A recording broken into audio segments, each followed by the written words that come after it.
Doctor ইউনূসের যে সরকার, এই সরকারের এই নির্বাচন অনুষ্ঠানের কোনো ধরনের নৈতিক অধিকার নাই, নৈতিক যোগ্যতা নাই। এরা নির্বাচন করার অযোগ্য। এই কারণে অযোগ্য যে উনি নিজে একটা পক্ষ হয়ে গেছেন। এই আমাদের আসিফ মাহমুদ সজীব ভূঁইয়া, ওনার বাড়ি কুমিল্লার মুরাদনগরে। ওনার বাবা বলছেন আপনারা চাইলে উনি আগামীতে নির্বাচনে অংশ নেবেন। তার মানে আসিফ মাহমুদ সজীব ভূঁইয়ার নির্বাচনী প্রচারণা অলরেডি শুরু হয়ে গেছে।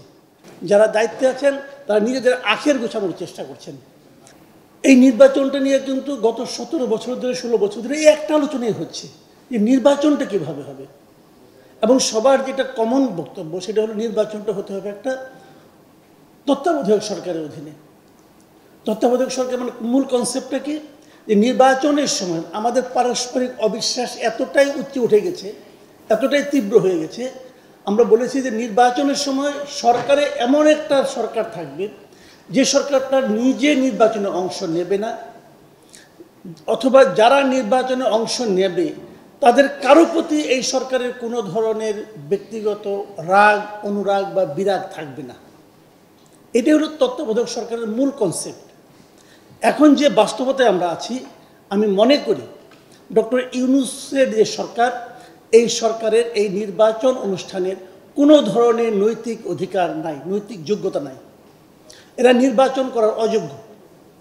এই কারণে অযোগ্য যে উনি নিজে একটা পক্ষ হয়ে গেছেন।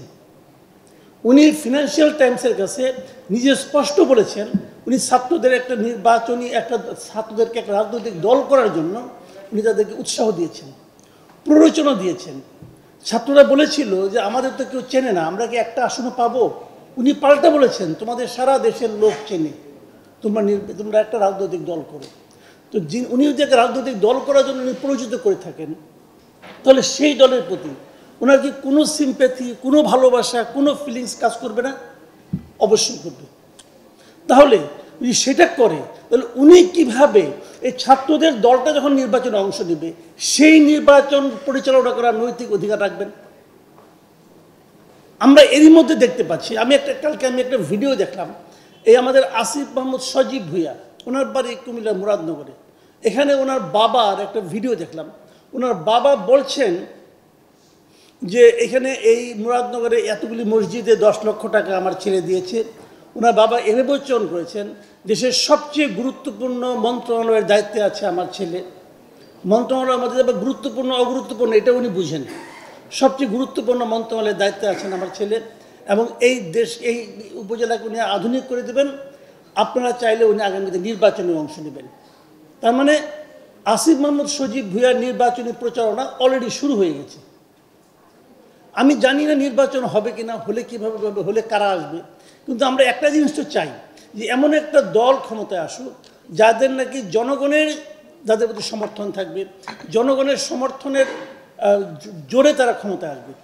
কিন্তু এখন যদি ক্ষমতায় আসা যাওয়াটা ক্ষমতাসীন দলের অথবা ক্ষমতাসীন ব্যক্তিবর্গের ইচ্ছা অনিচ্ছার উপর নির্ভর করে, আমি মনে করি আমরা আবার সেই যে জিনিসটা কখনোই চাইনি সেই জায়গায় কিন্তু আমরা ঢুকে যাব।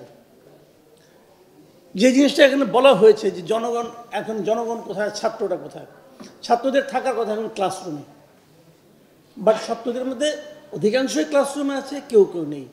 আর জনগণ তারা এখন বাজারের দর আর নিজের পকেটের সামর্থ্য এই দুটোর হিসাব মিলাতে যে হিমশিম খাচ্ছে। আর এগুলো নিয়ে কারো কোনো মাথা ব্যথা নাই। যারা দায়িত্বে আছেন তারা নিজেদের আখের গোছানোর চেষ্টা করছেন। আমরা মনে করি আমরা আসলে এই 6 মাসের অভিজ্ঞতা থেকে বলতে পারি কিছুই পাইনি একটা জিনিস ছাড়া, যে এখন আর হাসিনাকে দেখতে হচ্ছে না। এটাই আমাদের একমাত্র তৃপ্তি, এছাড়া আমাদের আর কোনো তৃপ্তি নাই। কোনো ক্ষেত্রে তার চেয়েও ভয়ঙ্কর অবস্থা দিকে আমরা যাচ্ছি।